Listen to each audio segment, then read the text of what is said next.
A new video has just been released, offering a closer look at the ongoing investigation into the tragic crash of Bell 206 Long Ranger helicopter operated by New York Helicopters.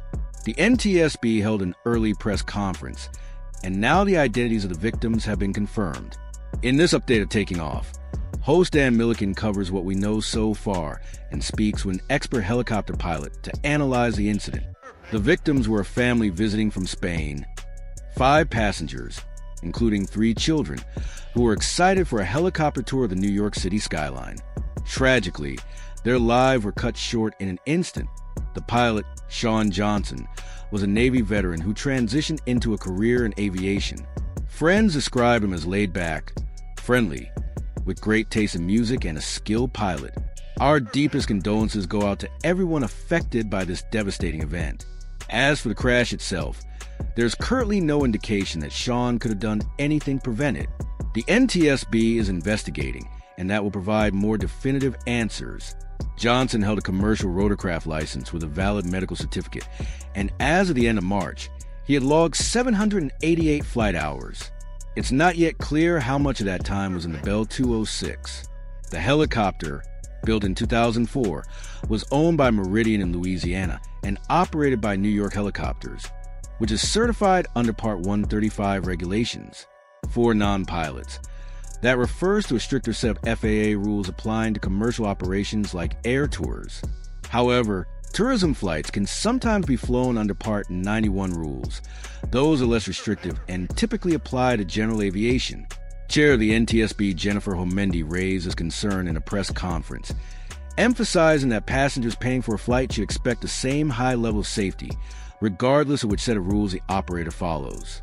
Homendy pointed to long-standing concerns about these regulatory gaps, referencing a 2018 crash involving Flying Y1 in New York, which resulted in the deaths of 5 passengers due to restraints that couldn't be released underwater.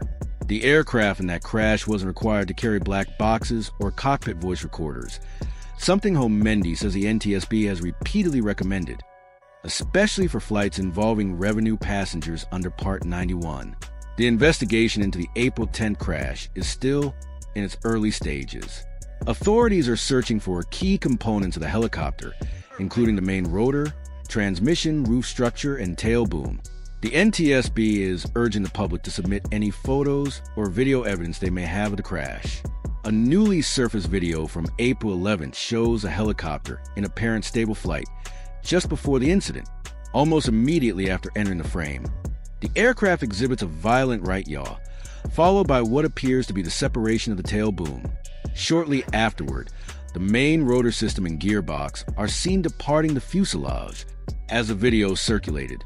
Speculation arose on social media about a phenomenon called mass bumping, a known risk in two-bladed, semi-rigid rotor systems like the Bell 206.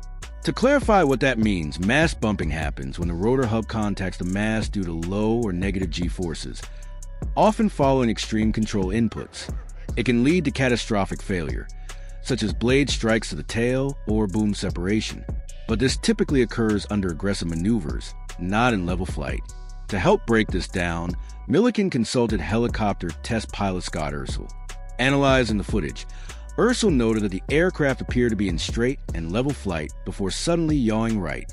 The tail boom then disappears from view, possibly due to separation or a shift in the helicopter's orientation. As the aircraft ascends, a large component, likely the tail boom, breaks off, followed by the rotor and gearbox. Multiple angles seem to confirm the sequence, but with the investigation still ongoing, the exact cause remains unclear. The NTSB will continue piecing together evidence in hopes of determining what went wrong.